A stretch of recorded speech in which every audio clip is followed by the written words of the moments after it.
പരമദിവ്യകാരുണ്യത്തിന് ആരാധനയും സ്തുതിയും പുകഴ്ചയും ഉണ്ടായിരിക്കട്ടെ. പരിശുദ്ധ പരമദിവ്യകാരുണ്യത്തിന് ആരാധനയും സ്തുതിയും പുകഴ്ചയും ഉണ്ടായിരിക്കട്ടെ. പരിശുദ്ധ പരമദിവ്യകാരുണ്യത്തിന് ആരാധനയും സ്തുതിയും പുകഴ്ചയും ഉണ്ടായിരിക്കട്ടെ. എൻ്റെ പ്രിയപ്പെട്ടവരെ, ഏറ്റവും നല്ല നമ്മുടെ കംപ്ലീറ്റ് ലൈഫ് ഇപ്പം തകിടം മറിഞ്ഞിരിക്കുകയാണെന്ന് വിചാരിച്ചോ? സാമ്പത്തിക പ്രയാസങ്ങളും കുഞ്ഞുങ്ങളുടെ ദുർനടപ്പും വീട്ടിൽ പ്രാർത്ഥനയില്ലായ്മയും അടിക്കടി ഉണ്ടാകുന്ന ദുരന്തങ്ങളും സങ്കടങ്ങളും എല്ലാം കൂടി നിങ്ങളുടെ ജീവിതം ഒരു അലങ്കോലപ്പെട്ടെന്ന് വിചാരിച്ചോ? നിങ്ങളുടെ ഫസ്റ്റ് എയ്ഡ് എന്താണെന്നറിയാമോ? അലങ്കോലപ്പെട്ട് കഴിഞ്ഞാൽ, ജീവിതം അലങ്കോലപ്പെട്ടാൽ, എല്ലാത്തിനൊരു ഫസ്റ്റ് എയ്ഡ് ഉണ്ടല്ലോ. ജീവിതം അലങ്കോലപ്പെട്ടാൽ ഫസ്റ്റ് എയ്ഡ് സാക്ഷ്യങ്ങളെ കേട്ടുകൊണ്ടിരിക്കണം. ഇപ്പം നിങ്ങൾ ആർക്കും വേണ്ട, വീട്ടിൽ തന്നെ നിങ്ങൾക്കൊരു വിലയില്ലെന്ന് വിചാരിച്ചോ? നിങ്ങൾ അങ്ങനെയൊക്കെ പറഞ്ഞാൽ എനിക്കൊന്നും ഫീൽ ചെയ്യത്തില്ല. എന്താ കാര്യം എന്നറിയാവോ? നമുക്ക് വേണ്ടി വില കൊടുത്തവൻ നമ്മുടെ കൂടെ ഉള്ളപ്പോൾ പിന്നെ ഈ ചുഷ്ടം പോലുള്ള മനുഷ്യർ, നാളെ ചത്തുപോണ മനുഷ്യർ നമ്മളെ വില കൽപ്പിച്ചിട്ട് നമുക്ക് എന്നാ കിട്ടാനാ? ഒന്നും കിട്ടാനില്ല. ക്ലിയർ അല്ലേ? നാളെ ചത്തു പോണ ആൾക്കാർ നമ്മൾക്ക് വില കൽപ്പിച്ചതെന്ത്, കൽപ്പിച്ചില്ല എന്ത്? നമ്മളെ വില കൽപ്പിച്ചവൻ നമ്മളെ വീണ്ടെടുത്തിട്ടുണ്ട്. അവൻ്റെ രക്തം നൽകാൻ കൊടുത്തിട്ട് കൈയടിച്ച് ശ്രദ്ധിക്കട്ടെ. ഹല്ലേലൂയ.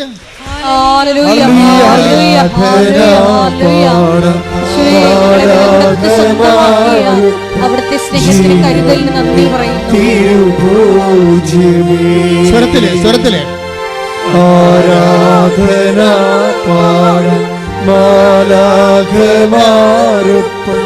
ജീവന്റെ തിരുഭോജ്യമേ. പരിശുദ്ധ പരമദിവ്യകാരുണ്യത്തിന് ആരാധനയും സ്തുതിയും പുകഴ്ചയും ഉണ്ടായിരിക്കട്ടെ. സാക്ഷ്യങ്ങൾ കേട്ടോണ്ടിരിക്കുമ്പോൾ എന്ത് സംഭവിക്കുന്നറിയാവോ? നമ്മളിൽ എനിക്ക് മനസ്സിലായിരിക്കണതാണ്. ഇപ്പം നമ്മൾ വളരെ ക്ഷീണിച്ച്, ഞാനൊരിക്കൽ ഈ മല കയറാൻ പോയി, മലയാറ്റൂർ മല. അപ്പോൾ എൻ്റെ 2-3 സുഹൃത്തുക്കൾ കൂടെ ഉണ്ടായിരുന്നു. അപ്പോൾ ഞാൻ മല കയറി അവിടെ എത്തുമ്പോൾ ഭയങ്കരമായിട്ട് തളർന്ന്, എനിക്ക് തോന്നുന്നു ഞാൻ തലകറങ്ങിപ്പോകുമെന്ന് വിചാരിച്ചോണ്ട് ഞാനൊരു പാറപ്പുറത്ത് അവിടെ ഇരുന്ന ഉടനെ, മുകളിൽ എത്തിയിട്ടില്ല, ഇനിയൊരു 1/2 കിലോമീറ്റർ മറ്റും ഉണ്ടെന്ന് തോന്നുന്നു. അപ്പോൾ ഞാൻ ഇങ്ങനെ തളർന്നിരിക്കുമ്പോൾ ഒരു മനുഷ്യനിക്ക് കുരുവില്ലാത്ത ഒരു മുന്തിരിങ്ങ തന്ന്, വലിയത്, ഈ നമ്മുടെ കുരുവില്ലാത്ത വലിയ മുന്തിരിങ്ങ തന്നു. ഒരെണ്ണേ തന്നുള്ളൂ. ഞാൻ ഒരെണ്ണം കഴിച്ചപ്പോൾ തന്നെ കുറച്ച് കഴിഞ്ഞപ്പോൾ എനിക്കൊരു സ്റ്റാമിന കിട്ടി. ഞാൻ പിന്നെ ബാക്കിയുള്ളത് ഈസിയായിട്ട് കയറി. ഇതുപോലെയാണ് ജീവിതത്തിൽ തളർന്നിരിക്കുമ്പോൾ നമ്മളൊരു സാക്ഷ്യം കേൾക്കുകയാണെങ്കിൽ നമുക്ക് മനസ്സിലാകും ദൈവം അവർ പാവപ്പെട്ടവരായിരിക്കും ആ സാക്ഷ്യം പറഞ്ഞത്. ഈ ദൈവം ഇപ്പോഴും ജീവിച്ചിരിക്കുന്നു, നമ്മുടെ കൂടെ ഉണ്ട്. ഇപ്പം ഞാനും ഇതുപോലെ ഒന്ന് ഇൻവെസ്റ്റ് ചെയ്യുകയാണെങ്കിൽ, എൻ്റെ വിശ്വാസം ഇൻവെസ്റ്റ് ചെയ്യുകയാണെങ്കിൽ, വിശ്വാസം ഇൻവെസ്റ്റ് ചെയ്യുമ്പോൾ ശ്രദ്ധിക്കണം. ബൈബിള് നമ്മളെല്ലാവരും വിശ്വാസമെന്ന് പറയണ പോലല്ല ബൈബിൾ വിശ്വാസമെന്ന് പറയണത്. ബൈബിൾ വിശ്വാസമെന്ന് പറയണത് നമ്മൾ പറയണ ഒരു വിഷയമല്ല, അത് വേറെ ഒരു വിഷയമാണ്. നമ്മൾ വിശ്വസിക്കുന്നൊക്കെ പറയത്തില്ലേ? പക്ഷേ ഇപ്പോൾ ഉദാഹരണത്തിന് വിശുദ്ധ മത്തായിയുടെ സുവിശേഷം 21-ാം അധ്യായം 31-32 വചനങ്ങൾ വായിച്ചേ. ശ്രദ്ധിക്കട്ടെ. ഹല്ലേലൂയ, ഹല്ലേലൂയ, ഹല്ലേലൂയ, ഹല്ലേലൂയ. യേശുവേ നന്ദി. ഹല്ലേലൂയ, ഹല്ലേലൂയ. പാടും മാലാഖമാരൊപ്പം ജീവന്റെ തിരുഭോജ്യമേ. ആരാധന പാടും മാലാഖമാരൊപ്പം ജീവന്റെ തിരുഭോജ്യമേ. നമ്മളിപ്പോൾ ഈ പാട്ട് പാടി കർത്താവിലേക്ക് ഞാൻ കൈ നീട്ടിയപ്പോൾ കർത്താവ് എന്നെ ഒരു കാഴ്ച കാണിച്ചു. ഒരു ഞണ്ട് ഇങ്ങനെ അത് ചത്ത് മലർന്ന് കിടക്കണതാണ്. അപ്പോൾ ഓൺലൈനിലുള്ളവർ ശ്രദ്ധിക്കണേ, നിങ്ങൾ തീർത്ഥാടനത്തിലുള്ള നിങ്ങളെ ശ്രദ്ധിക്കണം. എന്താണെന്നറിയാവോ? ഞണ്ടെന്നൊക്കെ പറയണത് ഈ ക്യാൻസർ രോഗത്തിൻ്റെ ഒരു അടയാളമാണ്, മെഡിക്കൽ അടയാളമാണ്. അപ്പം അതിൻ്റെ അർത്ഥം കർത്താവ് ക്യാൻസർ രോഗികളെ ഈ കൂട്ടായ്മയെ സുഖപ്പെടുത്തുന്നു എന്നുള്ളതാണ്. കൈയടിച്ചുകൊണ്ട് സ്തുതികളെല്ലാം.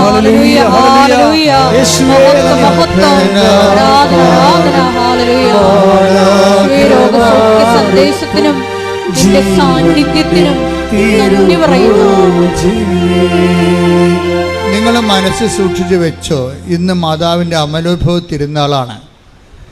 ഇന്ന് ഡിസംബർ 8-ാം തീയതിയാണ്. ഒരു 2-3 മാസത്തിന് ശേഷം 7 പേര് ഈ മെസ്സേജിൽ ക്യാൻസർ സുഖപ്പെട്ടതിന് ഈ ആൾക്കാരെ സാക്ഷ്യം പറഞ്ഞിരിക്കാം. ഹല്ലേലൂയ, ഹല്ലേലൂയ, മഹത്വം, മഹത്വം, ആരാധന, ആരാധന, ഹല്ലേലൂയ. യേശുവേ നന്ദി, യേശുവേ ആരാധന, ഹല്ലേലൂയ.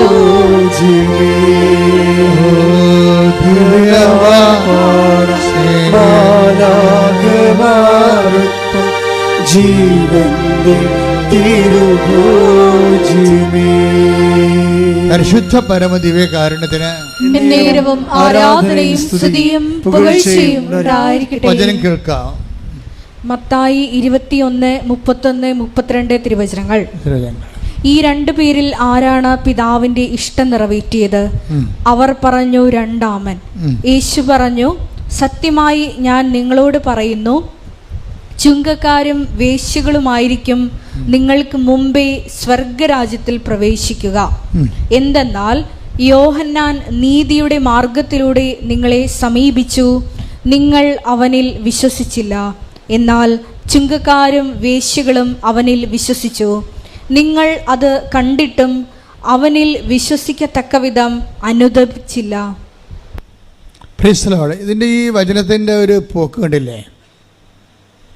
ഡിസംബർ 7-ാം തീയതി ഇന്നലെയായിരുന്നു. ഇന്നലെ വെളുപ്പിന് ഈശോ പറഞ്ഞൊരു വചനമാണിത്. എല്ലാ കാലങ്ങളും മാതാവിൻ്റെ 2 ദിവസങ്ങളിലാണ് വെളിപാടുണ്ടാകുന്നത്. അത് സ്വപ്നമായിട്ടുണ്ടാകും, ദർശനമായിട്ടുണ്ടാകും, അല്ലെങ്കിൽ ഒരു ഇൻസിഡൻ്റ് ഉണ്ടായിട്ട് ഇൻസിഡൻറ്റിൻ്റെ സുവിശേഷം എടുക്കുമ്പോൾ മെസ്സേജ് ഉണ്ടാകും. ഇങ്ങനെ ദൈവത്തിൻ്റെ അനുഭവങ്ങൾക്ക് ഈ കാലത്ത് ഒരു പഞ്ഞവുമില്ല. പഞ്ഞം നമ്മൾക്കുണ്ടാകുന്നതാണ്. നമ്മൾ ദൈവത്തിൻ്റെ കാര്യങ്ങൾ ശ്രദ്ധിക്കാത്തത് കൊണ്ടാണ് ദൈവത്തിൻ്റെ അടയാളങ്ങളോ അക്ഷരങ്ങളോ ഒന്നും നമുക്ക് മനസ്സിലാകാത്തതിൻ്റെ കാരണം. ദൈവികമായ വെളിപാടുകൾക്കൊന്നും ഒരു പഞ്ഞവുമില്ല. കാര്യം എനിക്ക് കഴിഞ്ഞ ആഴ്ച തന്നെ ഒരു സൂചന ഉണ്ടായിരുന്നു, മാതാവ് വെളുപ്പിനെ സംസാരിക്കുമെന്ന്. കുറേ വിഷയങ്ങൾ സംസാരിച്ചു. ഞാൻ നോട്ട് ബുക്ക് 3 പേജ് എഴുതിയിട്ടിട്ടുണ്ട്. 3 പേജ് എഴുതിയിട്ടുണ്ട്. അതിൽ ഒരു വിഷയം അവസാനം, ആ മെസ്സേജുകളെല്ലാം അവസാനിക്കുന്നത് ആ സമയത്ത് ഈ മെസ്സേജിനെ സ്ഥിരീകരിക്കാനുള്ള വചനം വിശ്വാസ പ്രമാണം ചൊല്ലി എടുത്തപ്പോഴാണ് എനിക്ക് ഈ വചനം കിട്ടിയത്. ഏതാണ്?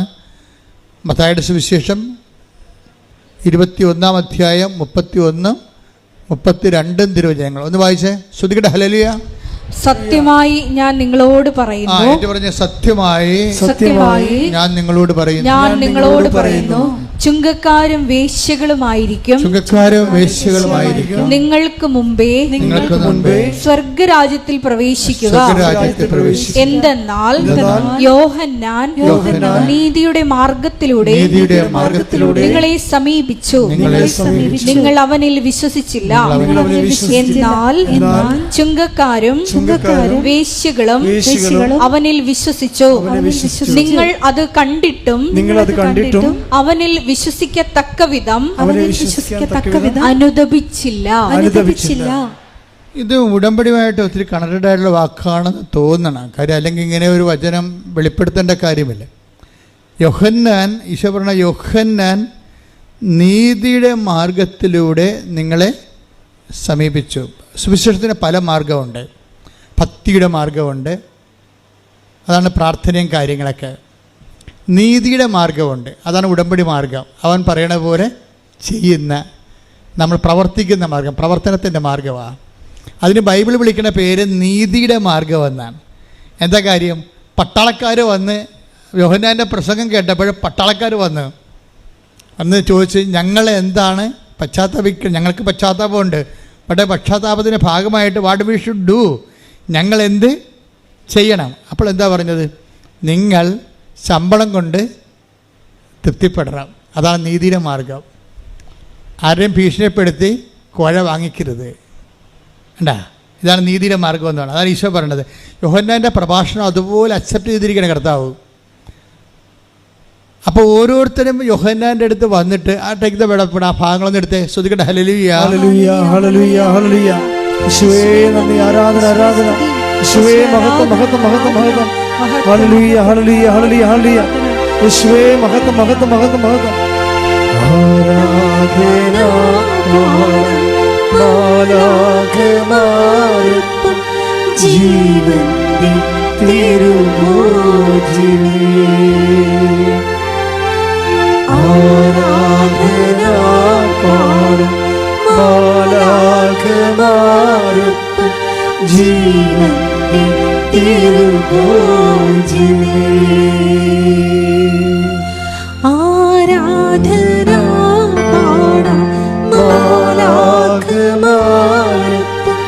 ജീവന്റെ തിരുഭോജിനി. എന്നുമെന്നും കൂടെയിരിപ്പാൻ ഒപ്പമായി തീർന്നവരേ. എന്നുമെന്നും കൂടെയിരിപ്പാൻ ഒപ്പമായി തീർന്നവരേ. എന്റെ സ്നേഹിതനാകുന്ന സ്നേഹമേ, ആരാധന നിനക്കാരാധന. പരിശുദ്ധ പരമദിവ്യകാരുണ്യത്തിന് നേരവും ആരാധനയും സ്തുതിയും പുകഴ്ചയും ഉണ്ടായിരിക്കട്ടെ. ലൂക്ക 3:14. ലുക്ക 3:14. പടയാളികളും അവനോട് ചോദിച്ചു, ഞങ്ങൾ എന്ത് ചെയ്യണം? അവൻ അവരോട് പറഞ്ഞു, നിങ്ങൾ ആരെയും ഭീഷണിപ്പെടുത്തരുത്, വ്യാജമായ കുറ്റാരോപണവും അരുത്, വേതനം കൊണ്ട് തൃപ്തിപ്പെടണം. ഇതാണ് നീതിയുടെ മാർഗം. എല്ലാ പ്രൊഫഷനും ഒരു മാർഗമുണ്ട്. ഇപ്പം നിങ്ങൾ അധ്യാപകരാണെന്ന് വിചാരിക്കുക, അല്ലെങ്കിൽ നേഴ്സാണെന്ന് വിചാരിക്കുക. നിങ്ങളുടെ പ്രൊഫഷൻ അതാണ്. ആ പ്രൊഫഷന് അതിൻ്റെ ഒരു എത്തിക്സ് ഉണ്ട്. ആ എത്തിക്സ് വിട്ട് നിങ്ങൾ അധപ്പതിക്കരുതെന്നാണ് ഈ പറയണത്. അതാണ് നീതിയുടെ മാർഗമെന്ന് പറയണത്. ഇപ്പം നിങ്ങളൊരു മെഡിക്കൽ പ്രാക്ടീഷണറാണ്, ഡോക്ടറാണ്. അപ്പോൾ നിങ്ങളൊരു ഈ അഫയേഴ്സിൽപ്പെട്ടവർക്ക് അബോർഷൻ ചെയ്ത് കൊടുക്കുകയാണെങ്കിൽ ചിലപ്പോൾ അവർ 2-3 ലക്ഷം രൂപ തരും രക്ഷപ്പെടാൻ വേണ്ടി. ആരെങ്കിലും ചെയ്യട്ടെ, നിങ്ങളെന്തിനാണ് ആ രക്തത്തിൽ പങ്കെടുക്കണത്? മനസ്സിലായില്ലേ? അതാണ് നീതിയുടെ മാർഗം. ഇപ്പം നിങ്ങൾ ഡോക്ടറാണ്. ചില ഡോക്ടർമാർ ഇങ്ങനെ അബോർഷൻ ക്ലിനിക്ക് തന്നെ ഉണ്ടാക്കി വെച്ചിട്ടുണ്ട്, അമേരിക്കയിലൊക്കെ ഉള്ളതുപോലെ. രഹസ്യമാണ്, പുറത്ത് എഴുതി വെച്ചിട്ടില്ല, പക്ഷേ രഹസ്യമാണ്. ആര് വന്നാലും ഇപ്പം ഈ ലവ് അഫയേഴ്സിനും കമിതാക്കൾക്ക് അറിയാം എവിടെയാണ് അബോർഷൻ നടക്കണമെന്ന് അറിയാം, നടത്തണമെന്ന്. അപ്പോൾ അവർ ആ സ്ഥലത്തേക്ക് പോകും. അവർക്ക് വേറെ ഒരു ചികിത്സയും വേണ്ട, ഈ കുഞ്ഞുങ്ങളെ കൊന്നു കൊടുത്താൽ മതി. അതിനേക്കാൾ നല്ല അവർ ഇറച്ചിക്കട നടത്തണം. അതാണ് വിഷയം. കുറച്ച് കഴിയുമ്പോൾ ഈ പ്രൊഫഷണൽ ജസ്റ്റിസ് ഉണ്ട്. ഈ പ്രൊഫഷണൽ ജസ്റ്റിസ്, അതാണ് യോഹന്നാൻ നിങ്ങളെ നീതിയുടെ മാർഗത്തിലൂടെ അദ്ദേഹം സുവിശേഷം കൈമാറിയപ്പോഴേ അത് സത്യസന്ധമായിട്ടാണ് കൈമാറിയിരിക്കുന്നത്, അല്ലാതെ സുഖിപ്പിച്ചല്ല. ആൾക്കാരെ സുഖിപ്പിച്ച് ദൈവത്തിൻ്റെ അടുത്ത് അനുദപിച്ച് കഴിഞ്ഞാൽ നിങ്ങൾക്ക് ദൈവം ഇങ്ങനെ ആനക്കൂന തരുമെന്നല്ല പറഞ്ഞത്. സത്യസന്ധമായ സുവിശേഷം നീതിയുടെ മാർഗമാണ്. ഉടമ്പടി അന്വേഷിക്കുന്നത് ഈ നീതിയുടെ മാർഗമാണ്. ഇപ്പം കഴിഞ്ഞ ദിവസങ്ങളിൽ സിമി എന്നും പറഞ്ഞൊരു സീനിയർ നേഴ്സ്, ഇംഗ്ലണ്ടിൽ 20 കൊല്ലമായിട്ട് പ്രവർത്തിക്കുന്ന സീനിയർ നേഴ്സിൻ്റെ സാക്ഷ്യം ഇന്ന് അപ്പീലുണ്ട്. പെട്ടെന്നാണ് റീച്ച് ചെയ്യുന്നുണ്ടത്. 11,000 പറ്റിയായെന്ന് തോന്നണം. പെട്ടെന്ന്. കാര്യം സത്യസന്ധമായ വെടിച്ചിൽ സാക്ഷ്യമാണ്. എന്താ സിമി പറയണത്? എന്താണ് സിമി ഒരിക്കൽ ഇവിടെ വന്ന് എങ്ങനെ വന്നതാണ്? മാതാവിൻ്റെ അടുത്ത് അവളുടെ അമ്മ നേർച്ച നേർന്ന്, ആ സഹോദരിയുടെ അമ്മ നേർച്ച നേർന്ന്. അപ്പം അമ്മയോട് പറഞ്ഞ്, ഞാൻ ആവശ്യമായിട്ട് പള്ളിയും പ്രാർത്ഥനയൊക്കെ ഉള്ള ആളാണ്, അമ്മ എനിക്ക് വേണ്ടി പ്രത്യേകിച്ച് നേർച്ച ഒന്നും നേരണ്ട, ഇങ്ങനെ ലോകം മുഴുവനുള്ള ധ്യാനകേന്ദ്രത്തിൽ എന്നെക്കുറിച്ച് നടക്കേണ്ട കാര്യമെല്ലാം ഉണ്ട്. അമ്മയെ വഴക്കിട്ടുകൊണ്ടാണ് അവരിവിടെ വരണത്. ഇവിടെ വരുമ്പോൾ കോവിഡായിരുന്നു. കോവിഡിൻ്റെ ടൈം കഴിഞ്ഞ് വന്നപ്പോൾ ചെറിയ കോവിഡ് മാന്യമൊക്കെ ഉണ്ടായിരുന്നു. അപ്പോഴേ ആ അമ്മ എന്തോ കാര്യം ഉടമ്പടിയെക്കുറിച്ച് അറിയത്തില്ല അവർക്ക്. എന്തോ എഴുതി കൊടുക്കുന്ന പരിപാടിയാണ്, അതുകൊണ്ട് പെട്ടി ഇടുന്ന പരിപാടിയാണെന്നാണ് അമ്മ ധരിച്ചത്. അപ്പോൾ അമ്മ എന്തോ എഴുതി കൊടുത്ത് ഇവിടുത്തെ സിസ്റ്ററിന് കൊടുത്ത്. അപ്പോൾ അന്നുണ്ടായിരുന്ന സിസ്റ്റർ പറഞ്ഞ്, ചേച്ചി ഇത് ഇപ്പോഴല്ല ചെയ്യണത്, കുറച്ച് ടൈം എടുക്കും, ഇപ്പോൾ ഇങ്ങനെ എഴുതിയിട്ട് സ്വീകരിക്കത്തില്ലെന്ന് പറഞ്ഞു. അപ്പോൾ ഈ സിമി അവിടെ നിന്ന് വെച്ചാൽ പറഞ്ഞു, ഇതെന്താ മാതാവ് ഇപ്പോൾ സ്വീകരിക്കത്തില്ലേ, മാതാവ് എന്താ അവധിക്ക് പോയിരിക്കണമെന്ന് ചോദിച്ചു. തോന്നിയ വർഷം ചോദിച്ചതാണ്. ചില ആൾക്കാർക്ക് അങ്ങനെ തോന്നും പെട്ടെന്ന്, അവരുടെ ഒരു മെൻ്റൽ സ്ട്രക്ചർ അനുസരിച്ചുണ്ട്. പക്ഷേ പിന്നെ ഇംഗ്ലണ്ടിൽ ചെന്നിട്ട് പിന്നെ ഇവർക്ക് 1 by 1 ആയിട്ട് പ്രോബ്ലമായി. പ്രോബ്ലം വെച്ച് കഴിഞ്ഞാൽ അതിപ്പോൾ നിങ്ങളറിയാം, ഇപ്പോൾ ലോകത്തിലുള്ള ഒത്തിരിയേറെ മനുഷ്യർ കാര്യങ്ങളറിയാതെ കൃപാസനം മാതാവിനെയും കൃപാസനം മാതാവ് എന്ന് പറയണത്, കൃപാസനം പത്രം എന്ന് പറയണത് മാതാവിൻ്റെ പ്രത്യക്ഷീകരണ സന്ദേശം ലോകത്തിലെത്തിക്കാനുള്ള ദൈവത്തിൻ്റെ കൈകളാണത്. ഞങ്ങൾക്കതിനെക്കുറിച്ച് നല്ല ബോധമുണ്ട്. സഭയുടെ അകത്തു നിന്നൊക്കെ ഞങ്ങൾക്ക് നല്ല സമ്മർദ്ദമായിരുന്നു ഈ പത്രത്തിൻ്റെ വിഷയം വന്നപ്പോഴേ. ഇവിടെയുള്ള എക്സിക്യൂട്ടീവ്സ് പറഞ്ഞു വെച്ചാൽ ഒരു പത്രം കൊടുക്കാച്ചാന്ന് പറയും. ഒരു പത്രമില്ല കൊടുക്കാൻ പറ്റത്തുള്ള ആൾക്കാർക്ക് എങ്ങനെയാ അച്ഛൻ 9 പത്രവും 10 കൊടുക്കണമെന്ന് ചോദിക്കും. അപ്പോൾ ഞാൻ പറഞ്ഞു, അല്ല, എന്നോട് പറഞ്ഞത് ഞാൻ ചെയ്യത്തുള്ളൂ, നിങ്ങളോട് പറഞ്ഞിട്ടല്ല. കൃപാസനത്തെക്കുറിച്ച് പറഞ്ഞോ? നിങ്ങളോട് കൃപാസനത്തെക്കുറിച്ച് ദൈവം പറഞ്ഞോ? ഇല്ല. 87-89 എന്നോട് ആ കൃപാസനത്തെക്കുറിച്ച് പറഞ്ഞത്. ഞാൻ ആ കൃപാസനം ഉടനെ സ്ഥാപിച്ചിട്ട് നിങ്ങളെ വിളിച്ചെന്ന് മാത്രമേ ഉള്ളൂ. വേറെ ഒരു കുഴപ്പം ഞാൻ ചെയ്തിട്ടില്ല. എനിക്ക് കണ്ണി കണ്ടവരെ, ഇഷ്ടപ്പെട്ടവരെ വിളിച്ചു കൃപാസനത്തിലേക്ക് ചേർത്തു എന്നേ ഉള്ളൂ. അല്ലാതെ ഒരു സങ്കടം നമുക്ക് ഉണ്ടാക്കണമെന്ന് പറഞ്ഞ് എല്ലാവരെയും വിളിച്ചതല്ല. അപ്പോഴങ്ങനെ വിളിച്ച് ചേർത്ത് കഴിഞ്ഞപ്പോൾ പിന്നീട് എല്ലാ കാര്യങ്ങളും, മാതാവിൻ്റെ പ്രത്യക്ഷീകരണവും അതിനുശേഷം ഉണ്ടാകുന്ന ഉടമ്പടിയും ഒക്കെ ദൈവിക വെളിപാടാണ്. ഞാൻ ദൈവത്തിൻ്റെ വചനങ്ങളോട് കർക്കശ്യമായ നീതി പുലർത്തുമ്പോൾ ദൈവം എന്നെ ഇതുപോലുള്ള കാര്യങ്ങൾ പറയാൻ പറ്റുന്ന ആളാണെന്ന് മനസ്സിലാക്കിയിട്ട് കാലാകാലങ്ങളിൽ ദൈവം പറഞ്ഞുകൊണ്ടേയിരുന്നു, ഓരോ കാര്യങ്ങൾ പറഞ്ഞുകൊണ്ടേയിരിക്കും. ഉടമ്പടി ചെയ്യാൻ പറഞ്ഞു. അപ്പോൾ എന്നോട് ആദ്യം പറഞ്ഞത്, പ്രത്യക്ഷീകരണം നടന്നിട്ട് 10 കൊല്ലം ആയില്ലേ, ഇന്ന് മറ്റേ നീ ചെയ്താ, അതുകൊണ്ട് നീ ഇനി പണിക്ക് നടക്കണ്ടേ എന്ന് പറഞ്ഞ് എന്നെ ആട്ടി ഓടിച്ച പോലെ വാടിപ്പെട്ട് ഓടിച്ചതാണ്. എനിക്ക് അകത്ത് കയറാൻ അനുവാദമില്ല. നിങ്ങളോടൊക്കെ ഞാൻ അത് പല പ്രാവശ്യം പറഞ്ഞിട്ടുള്ളതാണ്. പക്ഷേ 5 മിനിറ്റിനുള്ളിൽ ദൈവം എന്നെ അവിടെ കയറ്റിയില്ലെങ്കിലും എനിക്ക് പ്രത്യക്ഷീകരണ പ്രാർത്ഥന തന്ന്, ഞാൻ കാറ്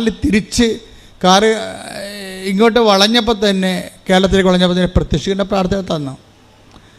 ആ പ്രത്യക്ഷീകരണ പ്രാർത്ഥനയാണ് ഇന്ന് നമ്മൾ എല്ലാ ദിവസവും വെളുപ്പിനെ 5 മണിക്ക് അച്ഛൻ ചെല്ലത്തില്ലേ, 20-ാം വർഷം ആ പ്രത്യക്ഷ പ്രാർത്ഥന ചെല്ലണത്. അത് ചെറിയ പ്രത്യക്ഷ പ്രാർത്ഥന ഇരുന്നത്. അമ്മയുടെ പ്രത്യക്ഷീകരണത്തിൻ്റെ ആദ്യത്തേത് ദശക പ്രാർത്ഥന, ഇപ്പോൾ ദശകം 20 വർഷമായതിൻ്റെ പ്രാർത്ഥനയാണ്. ആ പ്രാർത്ഥന കുറേ നാൾ പ്രാർത്ഥിച്ചു കഴിഞ്ഞപ്പോഴാണ് പിന്നെ അമ്മ ഉടമ്പടിയെക്കുറിച്ച് പറയണത്. ഇപ്പോൾ ഉടമ്പടിയെക്കുറിച്ച് എന്താ പറഞ്ഞത്? ഇപ്പോൾ എന്താ പറഞ്ഞിരിക്കുന്നത്? ഉടമ്പടി നീതി, യോഹന്നാൻ്റെ നീതിയുടെ മാർഗമായിട്ട് ഇതിന് ബന്ധമുണ്ടെന്നാണ് പറയണത്. ഇപ്പം പറഞ്ഞു കേട്ടില്ലേ, ഇന്നലെ അമ്മയുടെ പ്രത്യക്ഷീകരണത്തിൻ്റെ വെളുപ്പാൻ കാലമാണ്. എന്താ പറയണത്? ഉടമ്പടി നീതിയുടെ മാർഗമാണെന്ന് ജനങ്ങളോട് നീ പറയണം. അല്ലാതെ പ്രാർത്ഥന മാത്രം ചൊല്ലിക്കൊണ്ടിരിക്കരുത്. വീട്ടിൽ പോയി പ്രത്യക്ഷീകരണ പ്രാർത്ഥന ചൊല്ലിക്കൊണ്ട് മാത്രം ഇരുന്നുകൊണ്ട് ദൈവത്തിൻ്റെ അനുഗ്രഹം അടിച്ചു മാറ്റാൻ വേണ്ടി ആരും മസിൽ പിടിക്കേണ്ട കാര്യമില്ല. അതാണ് പച്ചക്ക് പറയുകയാണ് സംഭവം. ജീവിതം കറക്റ്റ് ചെയ്യാതെ പ്രാർത്ഥിച്ച് മാത്രം ഇരുന്ന പിച്ചുമ്പയും പറഞ്ഞ ആൾക്കാർ പോലെ ഇരിക്കും. ഉടമ്പടി ഒരു പ്രാർത്ഥനയുടെ മാർഗമല്ല, മറിച്ച് എന്താണ്? അത് പ്രാർത്ഥനയെ സപ്പോർട്ട് ചെയ്യുമ്പോൾ തന്നെ ബേസിക്കായിട്ട് നീതിയുടെ മാർഗമാണ്. ഒന്നൊരു വായിച്ചമാറ്. എന്തെന്നാൽ യോഹന്നാൻ നീതിയുടെ മാർഗത്തിലൂടെ നിങ്ങളെ സമീപിച്ചു, നിങ്ങൾ അവനിൽ വിശ്വസിച്ചില്ല. ഇതാണ് പ്രശ്നം. ഉടമ്പടി മാർഗത്തിലൂടെ നിങ്ങളെ സമീപിക്കുന്നു. നിങ്ങൾ ഉടമ്പടി ചെയ്തിട്ടുണ്ട്, പക്ഷേ ഉടമ്പടി ചെയ്ത കുറേ ആൾക്കാർ ദൈവം വിശ്വസിക്കണില്ല. ഇതാണ് ഇതിൻ്റെ ട്രാജഡി. ഉടമ്പടി ചെയ്ത അണ്ണന്മാർ കേൾക്കണം കേട്ടോ. ഉടമ്പടി ചെയ്ത 50% പേരെയെങ്കിലും ദൈവം വിശ്വസിക്കണില്ല. എന്താ കാരണം? യോഹന്നാൻ നീതിയുടെ മാർഗത്തിലൂടെ വന്നു. വായിച്ചേ. എന്തെന്നാൽ യോഹന്നാൻ നീതിയുടെ മാർഗത്തിലൂടെ നിങ്ങളെ സമീപിച്ചു, നിങ്ങൾ അവനിൽ വിശ്വസിച്ചില്ല. എന്ന് വെച്ചാൽ അതിൻ്റെ അർത്ഥം എന്താണ്? പട്ടാളക്കാരും അത് ചോദിച്ചു, ഞങ്ങൾ എന്ത് ചെയ്യണം? അപ്പോൾ യോഹന്നാൻ എന്ത് പറഞ്ഞു? നിങ്ങൾ ആരെയും ഭീഷണിപ്പെടുത്തരുത്. കിമ്പളം മേടിക്കാനല്ല ഭീഷണിപ്പെടുത്തുന്നത്. എല്ലാ വീടുകളിലൊക്കെ കയറിയിട്ട് ഭീഷണിപ്പെടുത്തിയിട്ട് അപ്പം എടുത്തുകൊണ്ട് പോവുക. അന്നത്തെ പട്ടാളക്കാരുടെ മെയിൻ പരിപാടിയായിരുന്നു. വസ്ത്രം എടുത്തുകൊണ്ട് പോവുക, പെണ്ണുങ്ങൾ മാത്രമുള്ള സ്ഥലത്ത് നിന്ന് അവരെ ഡിസ്റ്റർബ് ചെയ്യുക. ഇതാണ് അവരുടെ അഴിമതി. അന്നത്തെ റോമാൻ പട്ടാളക്കാരല്ലേ, അവരുടെ അഴിമതി അതാ. നമ്മൾ കണ്ടതാണത്, ബൈബിളുണ്ടത്. അപ്പോൾ ആരെയും ഭീഷണിപ്പെടുത്തരുത്. പിന്നെ എന്താണ്? വേതനം കൊണ്ട് തൃപ്തിപ്പെടണം. അത് നിസ്സാര കാര്യമല്ല. അതാണ് അതിന് ദൈവം പറയണത്. ഇപ്പം നിങ്ങൾ ശമ്പളം വാങ്ങിക്കുന്നു എങ്കിലും നിങ്ങളെ കിമ്പളം വാങ്ങിക്കുകയും ചെയ്യുന്നുണ്ട്. എന്താ കാര്യം വെച്ച് കഴിഞ്ഞാൽ കിമ്പളം വാങ്ങിച്ചു കഴിയുമ്പോൾ സ്വാഭാവികമായിട്ട് ദൈവം നിങ്ങൾക്ക് ഭക്ഷണം കഴിക്കാനും യോഹന്നാൻ എന്താ പറയണമെന്നറിയാവോ? എന്തുകൊണ്ട് കിമ്പളം വാങ്ങിക്കേണ്ടെന്നാണ് പറയണമെന്നറിയാവോ? അതായത് നിങ്ങളുടെ ശമ്പളം കൊണ്ട് നിങ്ങൾ തൃപ്തിപ്പെടണം. ഇവിടുത്തെ മെയിൻ പ്രശ്നം അതാണല്ല.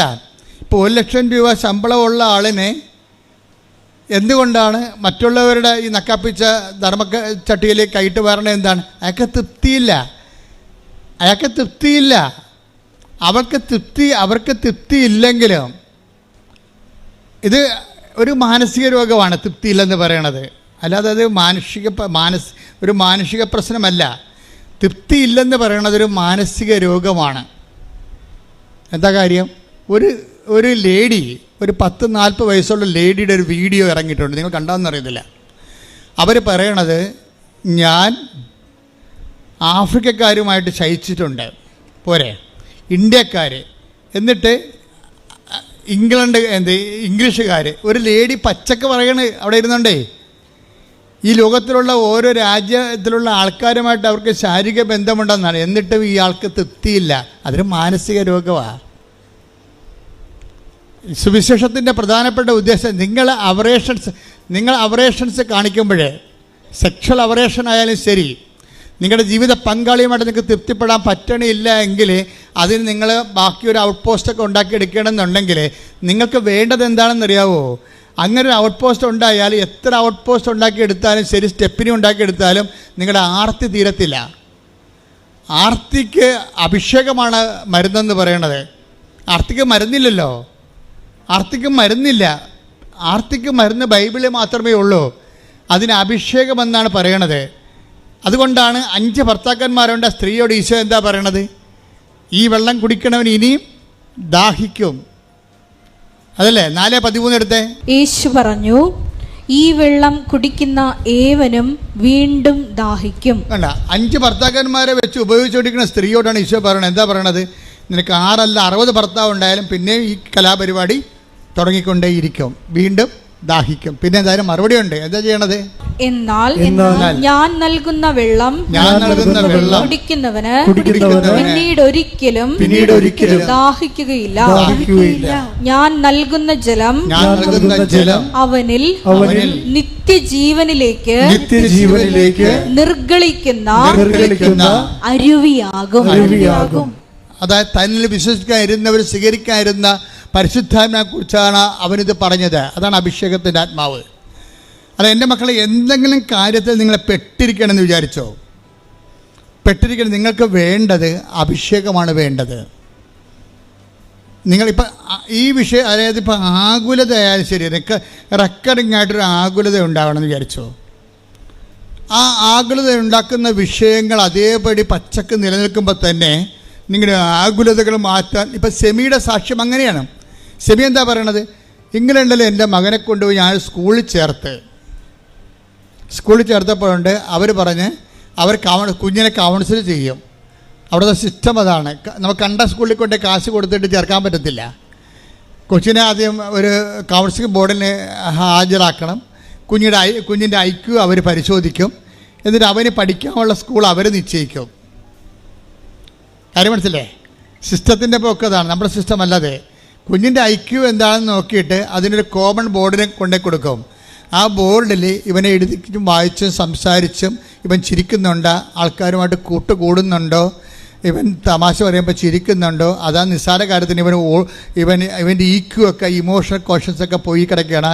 ഇതെല്ലാം നോക്കിയിട്ടാണ്, ഇവൻ്റെ മെൻ്റൽ സ്റ്റേച്ചറൊക്കെ നോക്കിയിട്ടാണ് ഇവനെ സ്കൂൾ നിശ്ചയിക്കണവർ. അങ്ങനെ സ്കൂൾ നിശ്ചയിക്കുമ്പോൾ കേരളത്തിലുള്ളതുപോലെ നല്ല സ്കൂൾ ഇവർക്ക് കിട്ടിയില്ല.